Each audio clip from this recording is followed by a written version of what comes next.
Good morning, જય શ્રી કૃષ્ણ, જય માતાજી. કેમ છો? આજે શુક્રવાર અને 31 તારીખ છે અને વરસાદની આગાહીને કારણે આજે બાળકોને સ્કૂલમાં બધાને રજા છે એટલે યુગભાઈ નીચે રમવા ગયો છે. વરસાદની આગાહી છે પણ જો લાગતું જ નહીં કે વરસાદ આવશે. બહારનું વાતાવરણ તો તડકો છે.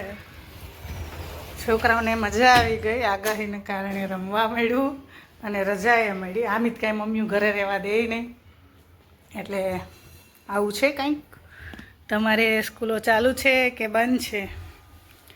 અને કાલનો મેસેજ આવી ગયો કે 31 તારીખે બધી સ્કૂલો બંધ છે વરસાદની આગાહીના કારણે.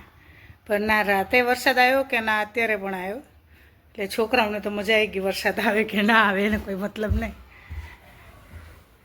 ચલો ઘરમાં જો રજા છે એટલે બધું પડ્યું છે, રમકડા અને બધું. હવે આજે તો આમનામ જ રહેવા દેવું પડશે, એની સફાઈ કાલે જ થશે.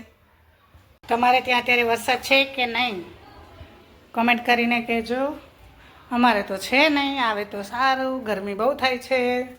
ચલો હવે ફોન મૂકીને કામે લાગી જઈએ, નહીંતર કામમાં આખો દિવસ જતો રહેશે. અત્યાર સુધી નતો આવ્યો વરસાદ ધીમો ધીમો ચાલુ થયો છે. એવું લાગે છે આ છુટ્ટી પડી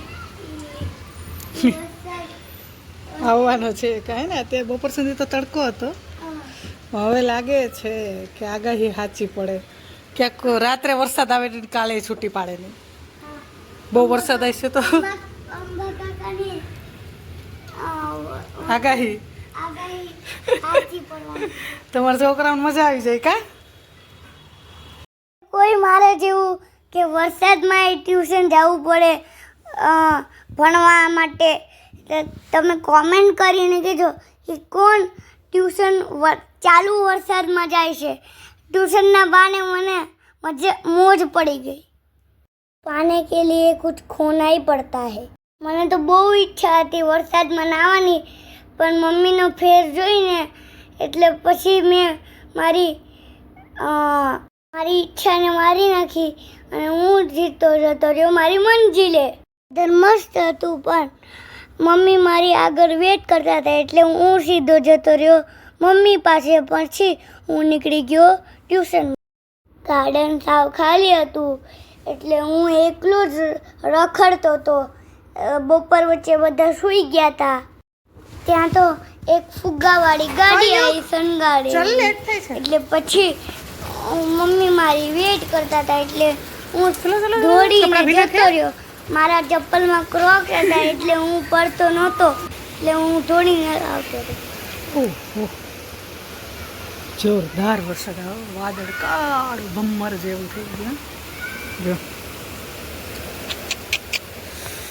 એવું આગાહી સાચી તો પડી હો, ખોટી ના પડી. અને ફાઇનલી મારી કારેલી જો અહીંયાથી છે કે અહીંયા પહોંચી ગઈ સામે. 7 નંબર ઉપર ના જતી રહી તો સારું, નહીં તો કારેલા ત્યાં તોડવા જવા પડશે. આજે જ મેં બાલ્કની સાફ કરી અને જો વરસાદ આવ્યો બધું ગંદુ થઈ જશે. ભારેથી અતિ ભારે વરસાદ, કશું દેખાતું નહીં. બહારના છોડને તો વરસાદ આવે છે એટલે પાણી મળી જશે, પણ હવે અંદરના જે છોડ છે એને તો પાણી આપવું પડશે. એટલે આપણે એમને પાણી આપી દઈએ થોડું.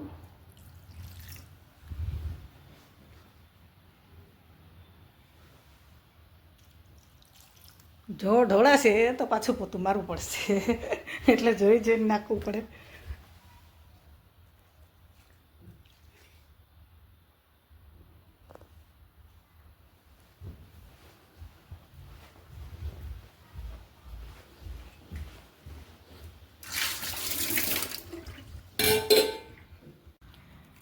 આજે યોગામાં રજા હતી એટલે યોગામાં ગયા નથી, એટલે ઘરનું બધું કામ મસ્ત થઈ ગયું છે.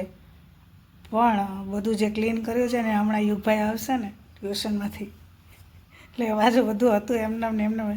જ્યાં સુધી બાળકો નાના હોય ત્યાં સુધી ઘરની બહુ સાફ સફાઈ સામે જોવું નહીં, કેમ કે આપણે ક્લીન કરીને રાખીએ, આવીને બોટલો બેગ ને રમકડા ને બધું ફરતું જ હોય છે. એટલે તો આપણે હવે નજરઅંદાજ જ કરવું પડે. અને યોગા જો કે કરવા જોઈએ, સારા છે, એ આપણા ભગવાને જે આપણને શરીર આપ્યું છે ને એમાંથી જ્યારે એકાદ અંગમાં કોઈ ફોલ્ટ આવી જાય ને ત્યારે સમજાય કે આપણા શરીરનું કેટલું મહત્ત્વ છે એમ. જ્યાં સુધી કશા રિપોર્ટ ના આવે ને ત્યાં સુધી તો એની વેલ્યુ નથી થતી, પણ જ્યારે બીમાર પડીએ અને જ્યારે ડૉક્ટર કહે ને કે આનાથી આવું આવું થશે, આનું ધ્યાન રાખવાનું, ત્યારે ખબર પડે કે કેટલું મહત્ત્વનું હતું. એટલે ખાસ જે લોકોને ટાઈમ હોય એ લોકો પોતાના હેલ્થનું આવી રીતે એક્સરસાઇઝ કરીને ધ્યાન રાખે. અને ઘણો ખરો ફાયદો છે યોગ કરવાથી, તો ઘણું ખરું સારું છે. જોકે બધાને ખબર જ છે. હું મારો પર્સનલ ઓપિનિયન્સ કહું તો મને તો પહેલાં એવું લાગતું કે આમાં શું ટાઈમ વેસ્ટ કરવા જવું. પહેલાં તો મને એવું જ થતું, પછી જેમ જેમ જેમ જેમ ટાઈમ ગયો ને પછી ખબર પડી કે નહીં, આ તો સારી વસ્તુ છે. આપણને એમ થાય કે આપણે આખો દિવસ કામ કરીએ છીએ તો બોડીની એક્સરસાઇઝ થાય છે, પણ ના, સહેજે નહીં. કેમ કે હા, કામ કરવાથી થોડું ઘણું આપણું હલનચલન આતી હોય એ ઠીક છે, પણ જે પ્રોપર એક્સરસાઇઝ થવી જોઈએ એ તો કંઈ, કેમ કે હું જ છે તો હું જો કામ કરું એટલે જમણા હાથે કામ કરું તો આ મારો કમ્પ્લેટ, આમાં કશું ના થાય ગમે એવું પેલું કરતું. અને આ બાજુની જે શોલ્ડર છે એ વધારે એક્સરસાઇઝ કરું એટલે પેન થાય. એટલે કામ કરતા હોય અને આપણને એવું થાય કે નહીં એક્સરસાઇઝ થઈ ગઈ.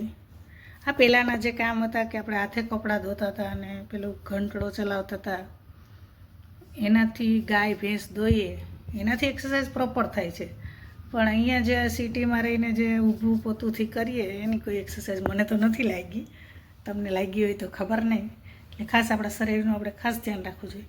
અને ખાસ કરીને જે લોકોને બધા કપડાં પહેરવાનો શોખ હોય મારી જેમ, કે જીમી કાપડું, sari, jeans, kurti, dress, top બધું પહેરવાનો શોખ હોય એ લોકોએ પણ એક્સરસાઇઝ કરવી જોઈએ. કેમ કે પહેરવાનો શોખ બધો હોય પણ બોડીમાં આવવું તો જોઈએ ને હરખું.